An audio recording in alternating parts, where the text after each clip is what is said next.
সারাদিন ঘুমায়নি, এখন সন্ধ্যেবেলা বলু কেমন ঠাকুর ঘরের সামনে ঘুমিয়ে পড়েছে।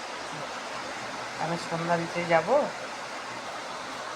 ও নিয়ে যাব, দেখো ও ঠাকুর ঘর জুড়ে এখন শুয়ে আছে। এখন ডাকবো না, থাক, 2-3 দিন ঘুমায়নি, সারাদিন ঘুমায়নি, এখন তো ঘুমিয়েছি, ঘুমাক, পরে আমি সন্ধ্যা দেবো।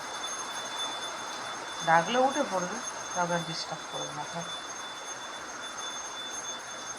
বলু, ও বলু, ও বাবা সন্ধে দেবো, বাবা ওঠো, সন্ধে দেবো, ওঠো। ওরে বাবারি, উঠবা না? তা আমি কি তোমার ডিঙিয়ে যাব?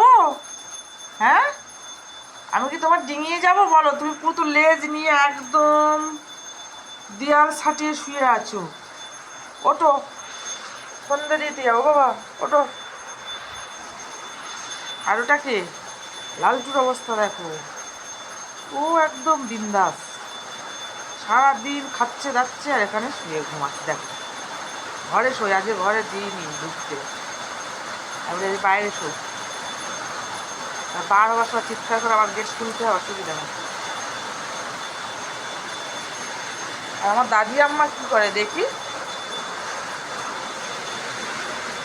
ও দাদি আম্মা, আহারে ও আমার দাদি আম্মা কিরম বসে আছে রে, আজকে তো পুরো ভিজে যাচ্ছে রে দাদি আম্মা, কি করবো আমি?